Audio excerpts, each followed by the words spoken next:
Hello, students. This is the first day of painting, and this is a little demonstration I want to set up and show you how we're going to approach this. We're just using your mixed media paper. It doesn't really matter what brand you have, as long as it's a nice thick cardstock. You're also going to be needing your paper palette. You're going to be needing your brush set.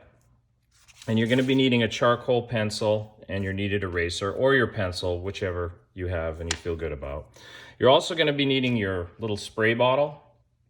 And I like to have 2 containers for water, one to clean the brush really good, get all the heavy paint off, and the one just to give it an extra rinse.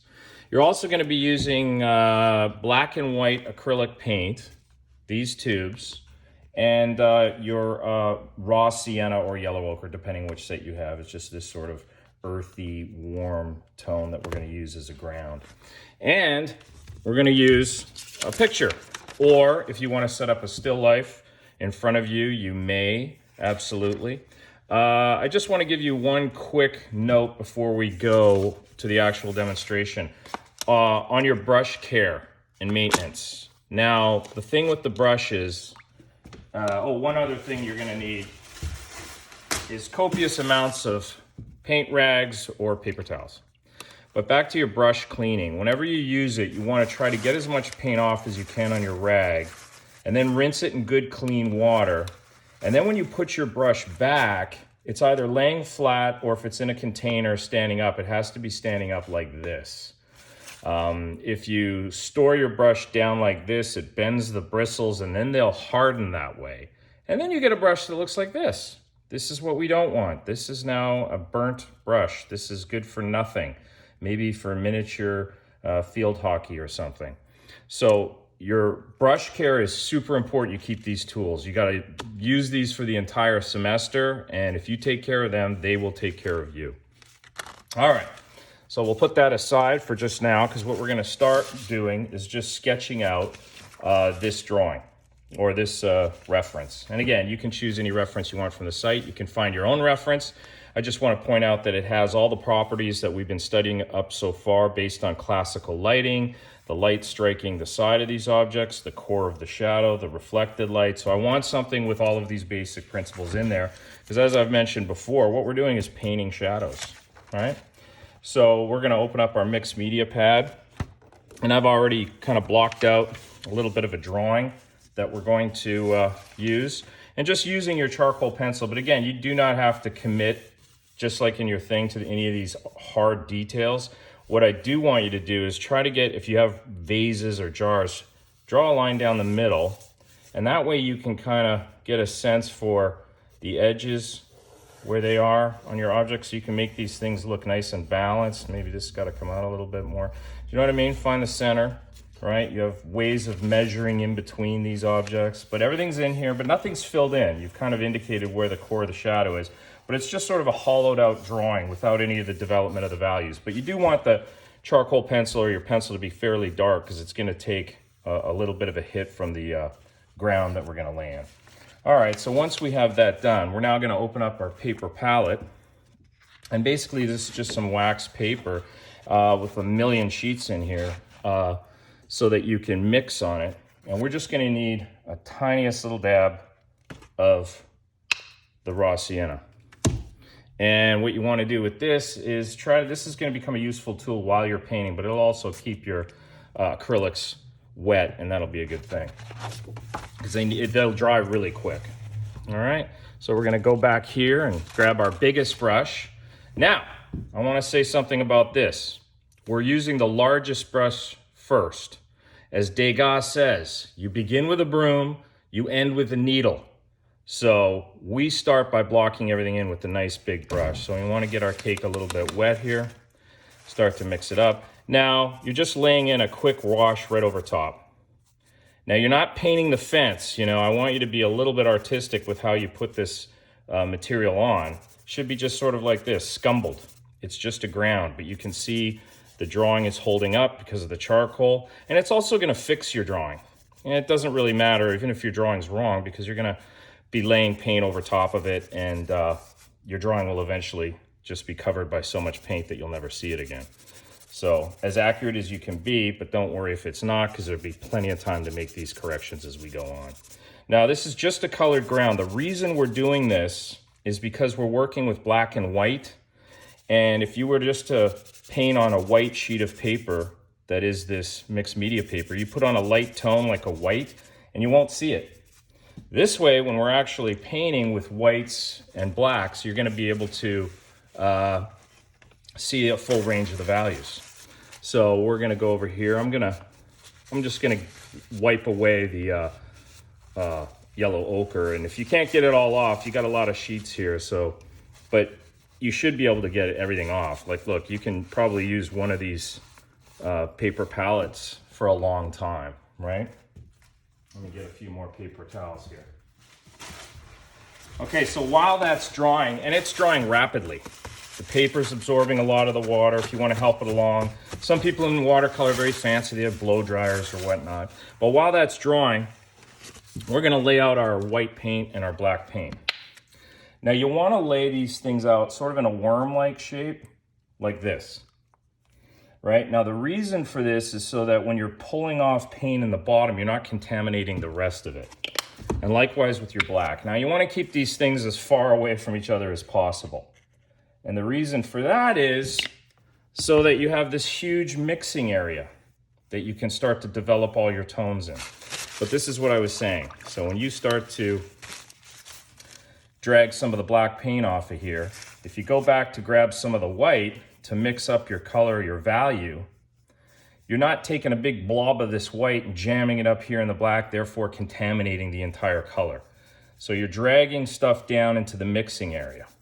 Does that make sense? You can see, we can do a little mini value scale right now. And you know, you make frequent trips back to your water to clean your brush and wipe off the rag, right? But you can see how you're gonna mix up these grayscales. All right, so I'm gonna set this aside and we're gonna go into our painting, and it's pretty much dry. Now the reason it's so dry is that it doesn't have the retarder in it. When we get to that section of the painting, and it'll slow the drying time down when you mix it in with your paint so you can get into nice blending and things like that. But for right now, we're just gonna kind of go in blocking things in. Now I think the best way to approach this type of thing is with your lights first. So go in with your bright lights, even your white paint, right? And you remember our reference here that we're working with. So you see the white going down the side, the light hitting here. So I'm just gonna go in with my big brush and just very simply try to block these things in, right? Not worried at all about the drawing. Remember the whole metaphor for that. Now you can go into these middle tones over here. If you want to start building that up, maybe you go into the shadows as you mix up that value. Let's do this. Now we're in the shadows. And then we'll go into the darks, right? That core of the shadow that runs through here. And we're just blocking things in. There's no commitment. Everything's going according to plan, nice and slow as you're developing it. Don't forget the cast shadows, right? Now I want to show you how important it is, the background, as we're just making a couple of marks here. But the background is crucial. So I'm using both of my water containers because I'm going from white. I want a nice crisp black. So I'm going to mix that up. And watch what this does when you start dropping down the background. And you see how fast it is, right? Just like when we use the charcoal pencil. Just building everything up. And you know, you might hit this a bunch of times, but for now, we're just gonna go in very loose, very wet. But you see how important that is? How immediately with the ground, you're into the meat of your painting, right? And this will give you a good way to measure your values with everything. If you want to soften up some edges, you may.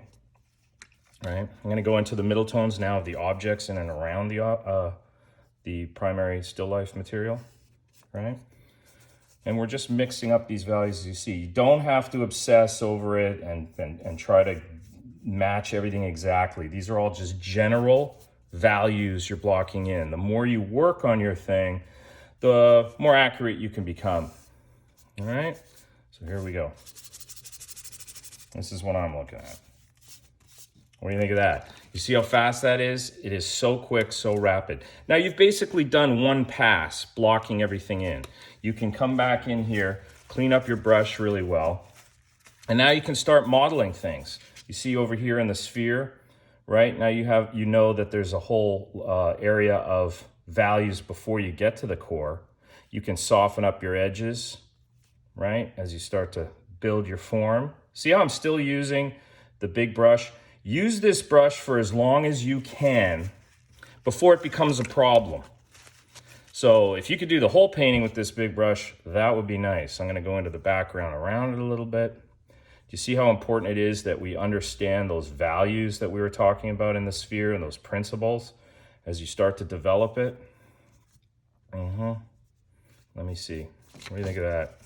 If you want to, you're worried it's drying too quick, you can give a little spritz on your painting with the mister to keep those paints from drying too quickly. So maybe I just want to soften up this edge as light turns around it, right? Now, I'm expecting you to actually slow down and go a little bit more carefully than I am as I'm building these tones up. But I'll show you now, just skipping ahead, if we want to get into some detail. Now you're using the big thick brush for as long as you can until it becomes a problem. But you're a long ways from it. I'm looking at my thing thinking, oh man, I could be here for a while with this tool. But let's skip ahead and say, okay, you know what? I got everything built up, but there's all these nice little details I'd like to get into, like up here in the top of my thing. This is then when you go down to your next biggest brush or the tool that will allow you to do that. So maybe I'm gonna have to go down here. I'm not saying I'm there now, but just to show you that if you need to get into some of these details, you can, right?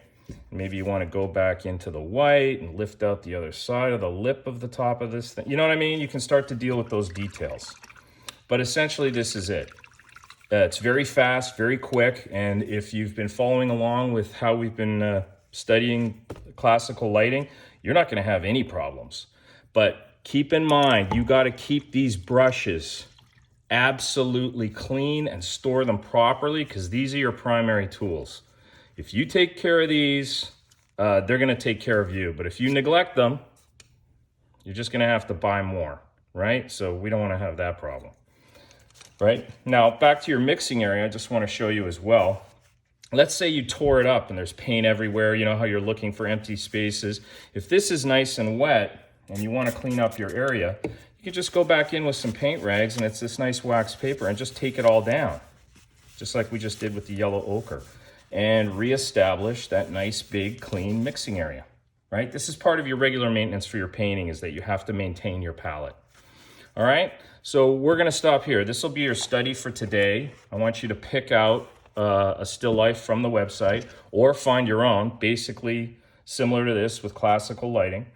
As your basis. You can shoot your own reference, whatever. This will be the first aspect of what we're going to do today, and I'll be back with another little video on we're going to do a grayscale study. All right, stay tuned.